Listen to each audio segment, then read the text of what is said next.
Hello and welcome into another episode of Locked On Wolves. Today on the show, Anthony Edwards led the way for Team USA in the end of the pool round victory. Easy win over Puerto Rico. Ant led them in scoring in this game. He led them in scoring in pool play across the three games.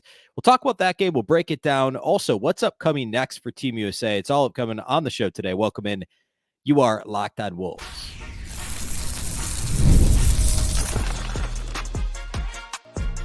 You are Locked On Timberwolves, your daily Minnesota Timberwolves podcast. Part of the Locked On Podcast Network, your team every day.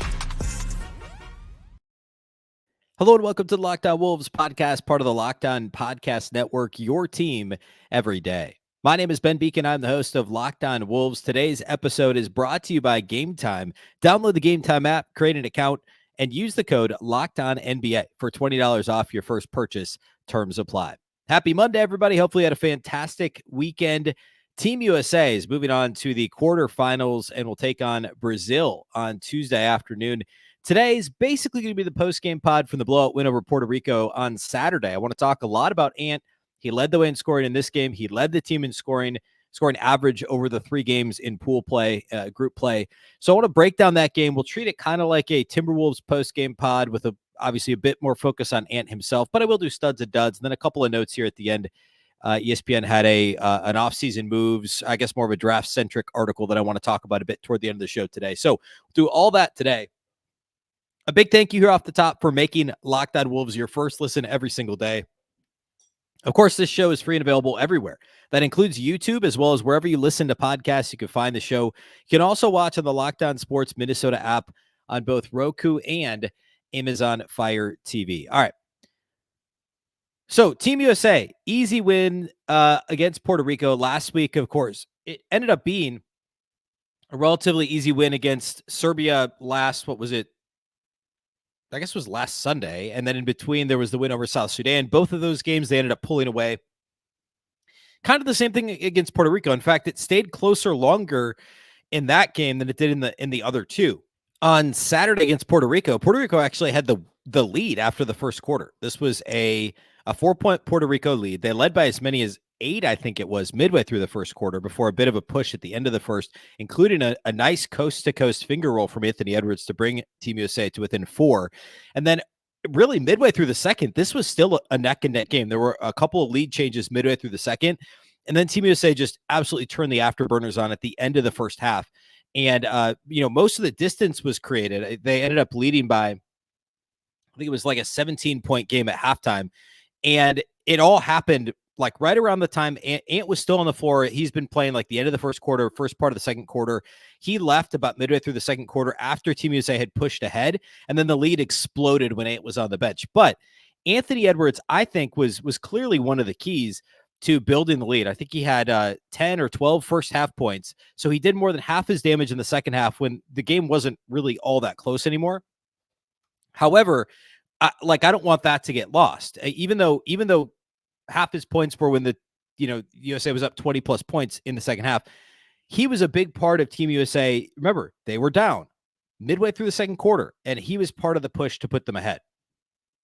Overall, Ant was great. It kind of started with he hit his first shot that he made was an open three-pointer, and that got him into a rhythm. And we see the Timberwolves do this. Chris Finch will call plays for Ant. A lot of times it's either Cat or Ant the first possession to try and get them a catch and shoot, 3-point opportunity. It's get them in a rhythm, right? Let them see the ball go through the hoop. And for Ant coming in off the bench, not starting with Team USA, it makes a world of difference, I believe, to get him with a wide open jumper for his first look at the rim for the game. He made it. It got him on a roll. He hit that coast-to-coast finger roll at the end of the first quarter, and Ant was off to the races. His defense was big on the perimeter. He ended up the pick six that he had jumping the passing lane in the second half, of course, is the highlight with the windmill dunk. He took off 8-10 feet away from the basket, hits the windmill dunk. That was awesome. But even before that, it was the ball pressure he provided defensively. He had another steal in the first half that was big, that led to a bucket or maybe a foul going the other direction in transition. This was again, I said this the other day. I think it was on Thursday. I said on the show, Ant has the size, physicality, and athleticism that nobody else in this tournament has. I mean, like Shai Gilgeous-Alexander is the closest thing. I mean, even Team USA, like you could argue Jason Tatum, but obviously he's just built differently than all these other guys physically. So the combination, he's so much bigger and stronger than almost every other guard on every other team in the tournament that when he comes into the game, there's just this different feel to perimeter play. His physicality and size and athleticism, the combination of those things is different than anyone else. There's nobody else on these other teams that remember the only current NBA player on Puerto Rico is Alvarado. He's the only guy that's a current NBA player. And of course he is diminutive. We'll put it that way. There's nobody else. And Anthony Edwards, giving his size and physicality and athleticism, providing ball pressure, jumping passing lanes off the ball, being attentive off the ball, which is of course something that everybody's going to want to see more of. Timberwolves fans want to see more of consistently from Ant during the NBA season. That really infused Team USA with the energy they needed to kind of surge ahead. And again, knocking down shots on his own on offense didn't hurt either. He had a couple of shots in this game where his foot was on the line, take one full step backwards and it's an easy three, and ended up shooting, what was he? 3 of 6 on threes. He had 2 long twos that should have been threes. And by the way, he was 3 of 6 on threes.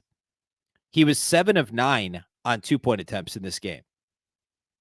Excuse me, 7 of 9? 8 of 9 on 2-point attempts in this game. 8 of 9 on twos, 3 of 6 on threes in this game. He was only 1 of 4 at the free throw line. I think he shot all of his free throw attempts in the first half, missing 3 of them. He's continues to be a little bit inconsistent out there. I know he's a good free throw shooter overall, but not out there at the free throw line. The consistency there, I'm nitpicking, could certainly improve for Ant. But he was head and shoulders the best player on the floor in this game. They just didn't need that much from any of the other guys. We'll get into some other individual performances. But this was more of an overwhelming team effort that was spurred on by Anthony Edwards. And again, the bulk of this lead that was built by Team USA that ballooned to 20 plus at halftime, or 17, I guess, 17 or 19 at halftime. It wasn't Ant. I think he led them in scoring at halftime, but it was a lot of just Embiid consistency, which was good to see. We'll talk more about him. Jason Tatum's activity. LeBron was good. Kevin Durant had a bit of a flurry there as Team USA pulled ahead. Anthony Davis was solid. It was a team effort to build this lead. And then Ant really kind of it was his performance that kept Puerto Rico at arm's length in the second half of this game. But I just keep coming back to size, physicality, athleticism, the combination, and also the gravity of Anthony Edwards. I thought he actually was strong in the playmaking category in this game too. I know he only had, I think, 3 assists in this game and 2 turnovers, which, by the way, both turnovers were sloppy. One, he just dribbled the ball out of bounds. The other one, actually maybe the same thing. Maybe just threw it. It was it was a travel. So 2 kind of sloppy turnovers. The travel could have been a foul on Puerto Rico, I thought. The other one, he just tried to make a spin move in the corner and he dribbled the ball out of bounds, lost control of his dribble. And he mentioned that after the game. He said that he needs to just be a little less sloppy overall.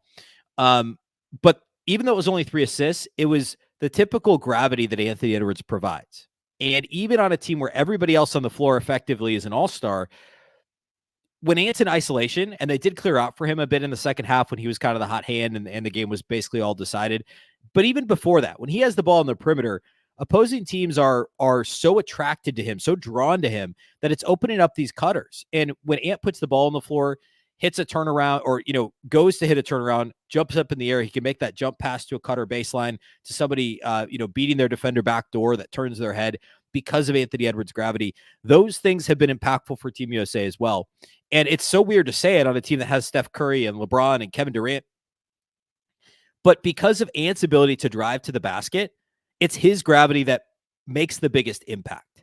As weird as that is, because Steph would much rather shoot a 3. Of course, LeBron could put the ball on the floor and score. Kevin Durant's going to pull up from mid-range.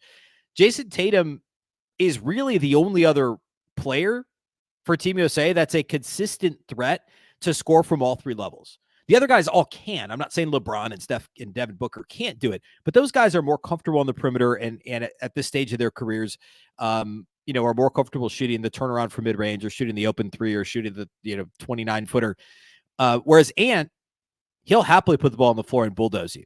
And that threat provides the gravity that sucks the defense up and then creates the spacing on the back end on the weak side for cutters, for open shooters, etc. So that has all been really impactful for Team USA. I do want to hit some studs and duds, a couple other points for Team USA. We'll talk about rotation, some of that stuff, because that's shifted quite a bit for Steve Kerr over the last, over the 3 games in group play. So we'll do all that here next.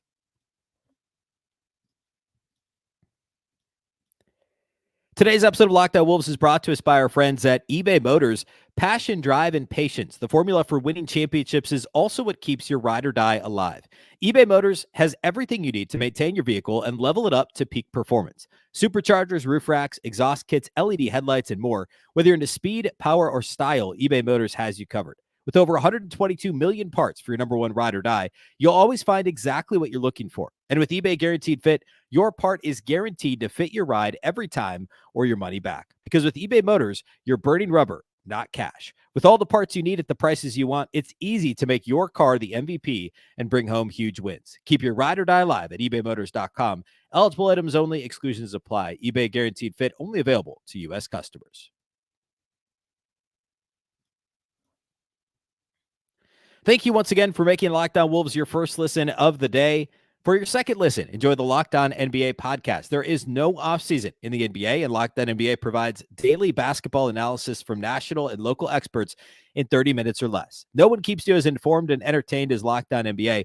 Available on YouTube or wherever you get podcasts, part of the Locked On Podcast Network, your team every day. All right. So, Team USA, this was a bit touch and go early. The starting lineup shifted again. Of course, game 1, Jason Tatum didn't play. Tyrese Halliburton didn't play. We saw Joel Embiid play poorly in game 1 against Serbia. In game 2 against South Sudan, Embiid didn't play, and we saw Jason Tatum in the starting lineup. And, just a complete shift. Steve Kerr called himself an idiot after not playing Jason Tatum in the first game of pool play, of group play. And then Embiid doesn't play the next game. This game, because of the big size advantage over Puerto Rico, now, like George Condit, who we've seen in Summer League and maybe even briefly in the NBA, he's got size to him, kind of a fringy type NBA player in terms of his size, had a couple blocks in this game, was effective, 7 boards. They have a little bit of size, but the rest of the team is fairly small. And of course, they were going to try and get Embiid back in there. And everyone ended up playing significant minutes in this game. Halliburton was the low man minutes-wise at 10. Everybody else played 15 or more minutes. Everybody else on the roster played 15 or more minutes in this game. And it was just a really good Embiid performance. I was pretty impressed. He actually tied for the team lead in minutes. 15 points. It took him 14 shots to get there, and he didn't look 100% comfortable, had a couple silly turnovers. He did have 3 turnovers. But, of course, better than a DNP CD and better than far better than he played against Serbia. He did only have 3 boards in 23 minutes. But, again, activity, ball in his hands, comfortable, apparently soaking up being the villain, of course, being booed throughout the Olympics so far, having chosen to not play for France, instead playing for the U.S. He could have played for France. We know that story. But 15 points on 14 shots, 3 rebounds, 2 assists, a couple of blocks. Good to see him out there and active. Again, Anthony Davis was easily the best big. Well, I shouldn't say again. Bam Adebayo last game was the best big on the floor for Team USA. But Anthony Davis was, again, very solid.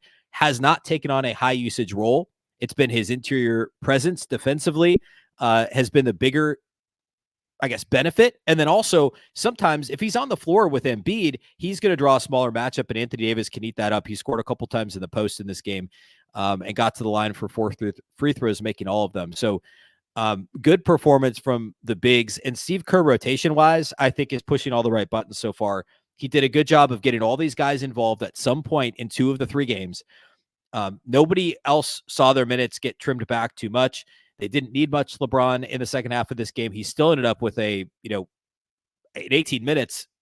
If he'd played 5 more minutes, he would have had a triple-double. He had 10 points, 8 assists, 6 rebounds for LeBron. So rotation-wise, I think Steve Kerr did a really good job. And, again, pushing all the right buttons. The next matchup, I guess we'll talk about that here in a minute, because I do want to talk a bit about the matchup against Brazil. In theory, it should be another, maybe not as easy as Puerto Rico, but it should be a similar type matchup. Like, I actually would be more worried about this version of Brazil.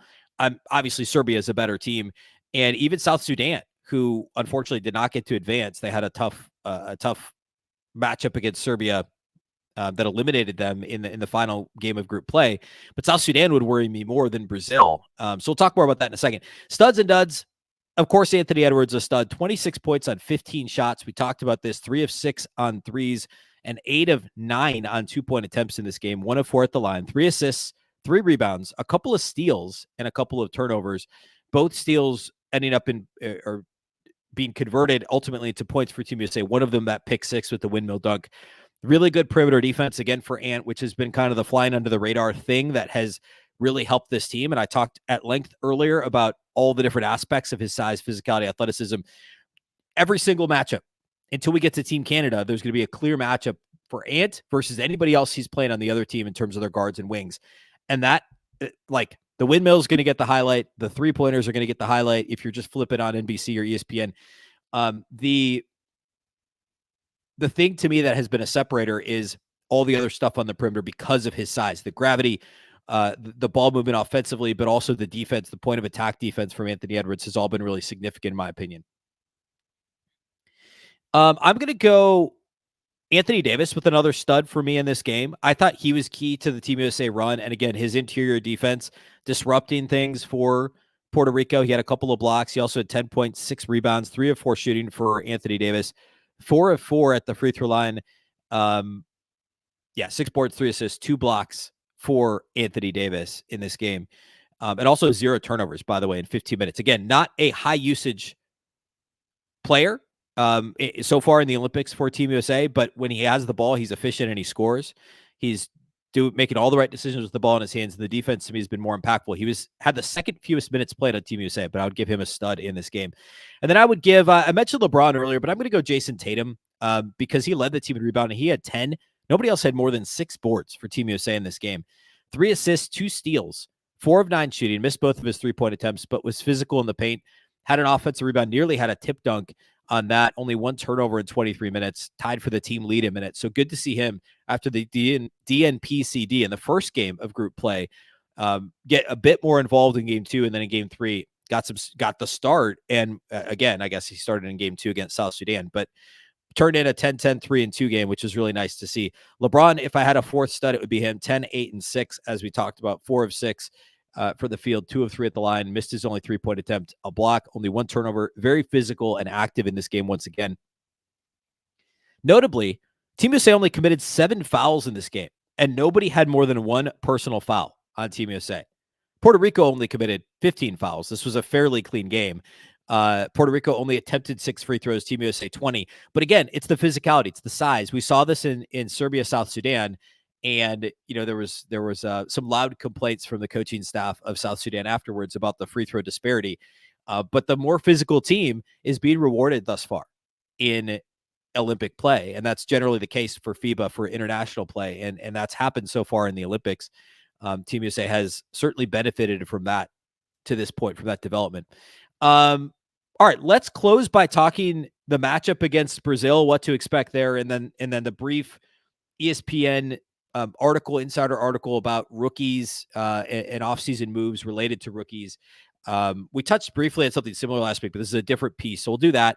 And then we'll kind of set up the rest of the week for you here at Locked On Wolves. We'll do all that here next.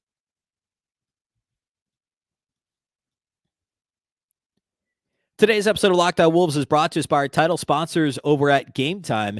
Game Time is an authorized ticket marketplace in Major League Baseball. It makes getting tickets faster and easier. Prices on the Game Time app actually go down the closer it gets to the first pitch.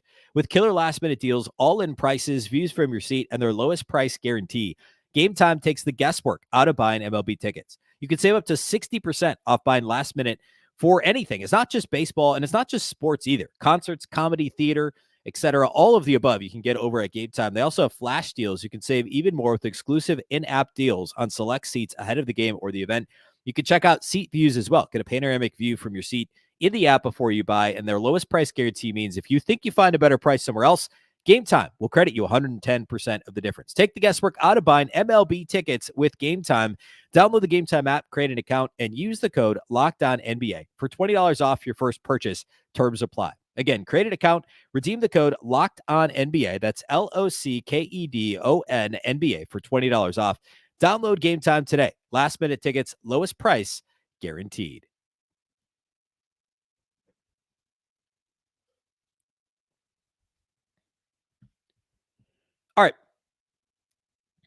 So the Team Brazil matchup for Team USA is not a bad one. It's certainly a matchup that Team USA should be able to handle. There's one current NBA player on Team Brazil. And I'm going to pull up his name real quick. I'm blanking on who it is. It's more of a fringe NBA player for Team Brazil. But there are like Bruno Caboclo is on the team. Like there's other teams or other players that are former NBA players on Brazil's team who will certainly, have a shot at making an impact. Gui Santos is the only current. He's a Warriors. Ironically, it was Steve Kerr coaching for the NBA. But they've got other former NBA players. Bruno Caboclo is probably the most notable one. They beat Japan and made 18 threes in a win over Japan in their last win. And Caboclo had 33 points in that game. It's a team that Team USA should be able to overwhelm. And they obviously now you have to win. You're in quarterfinals. There's no option. You have to win. If they win on Tuesday against Brazil, they'll play Thursday against the winner of Serbia and Australia. Of course, it just gets progressively more challenging, as it should. And then, of course, the winner of that game would go to the gold medal game over next weekend. I think it would be next Sunday. So on the other side of the bracket, there's only two other undefeated teams in pool play besides Team USA. Of course, Canada, who is the team that's only NBA players, the only other team besides Team USA that's stocked with NBA players. And then Germany, who won the World Cup last year, are on the other side of the bracket. Germany had a big win last time out. So it's only going to get more difficult. And the most likely scenario is it's USA and Serbia, I think, on Thursday. And then from there, it would be probably USA versus Canada. That would be the favorite matchup at this point for the gold medal game. All Timberwolves players are still playing right now at the moment. So that to look forward to from at least from a Timberwolves fan perspective. All right. And I mentioned earlier that Anthony Edwards led the team in scoring in group play. He is leading the team in scoring, 16.7 points per game to this point. So leading the team in scoring and, positive development for Timberwolves fans. I should mention the teams eliminated, of course, Puerto Rico, Japan, Spain, somewhat surprisingly, although it's, as I've said before, not the same Spanish team we've seen in recent history. And then South Sudan have all been eliminated. So France went just 2-1 and has a differential of just +2. They had a tough loss the other day. Of course, Joe Ingles barely playing for Australia. They went 1-2 because that group just beat up on each other. We talked about that being the most impressive group. I mean, both Australia and Greece have 2 losses, but advanced because of the play in their group. Spain losing out in that group, Canada at 3-0, and of course, Nickeil Alexander-Walker advancing. And then we talked about Gobert with France, and I guess that's it, besides Ant from Team USA. Yeah, so all 4 of them advance into the quarterfinals matchups. All right. By the way, so no show Tuesday.